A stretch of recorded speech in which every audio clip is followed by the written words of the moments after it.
Ini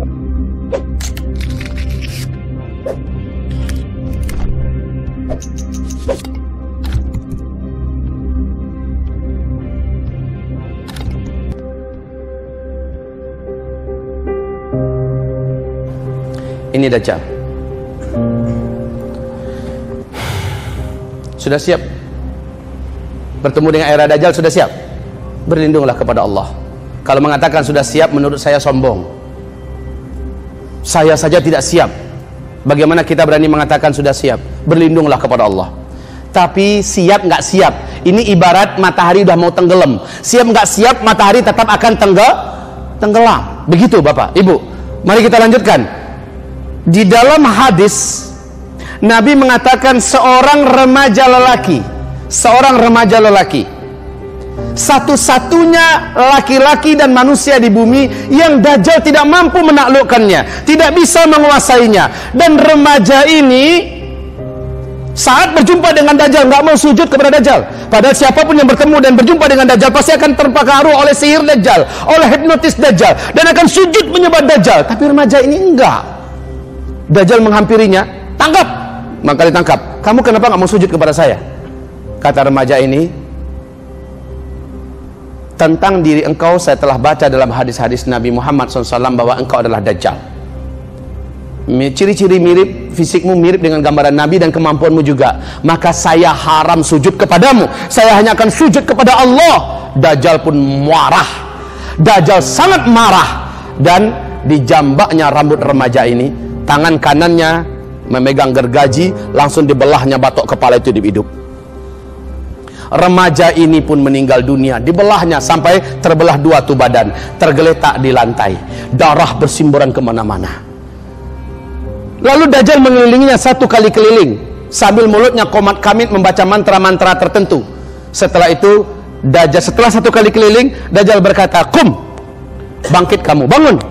Allah izinkan saat itu remaja ini bangkit kembali.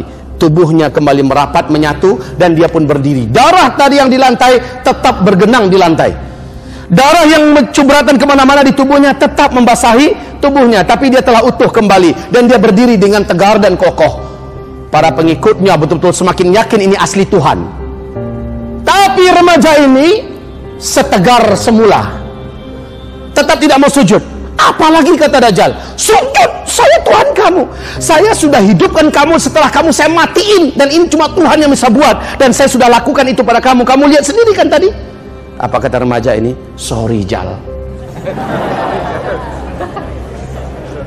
Malah dengan kejadian ini makin mantap keyakinan saya. Kamu asli Dajjal 100%. Saya udah baca hadisnya. Akan ada seorang remaja lelaki yang tidak bisa ditaklukkan dan ditundukkan oleh Dajjal. Lalu remaja itu dibunuh oleh Dajjal, kemudian dihidupkannya kembali.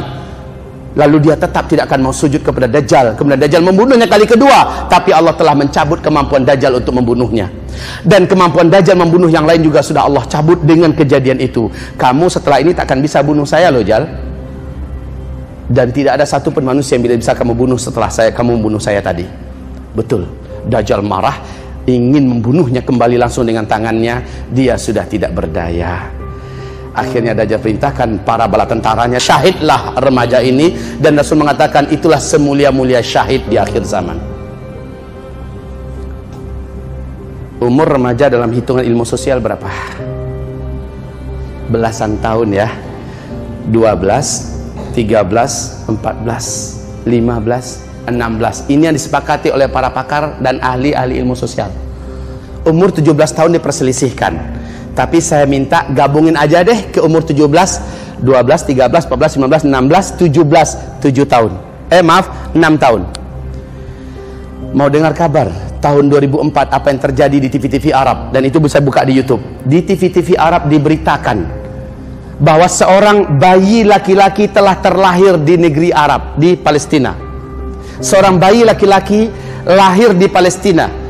Dan dialog ini masih ada di Qatar TV di YouTube, yang langsung saya sendiri menyaksikannya. Silahkan nanti saja dilihat bagaimana ketika dialog itu terjadi. Bayi ini saat baru lahir dapat berbicara dengan bahasa Arab fasih, fusha, tapi hanya satu kali. Setelah dia bicara begitu, dia kembali normal seperti bayi-bayi pada umumnya.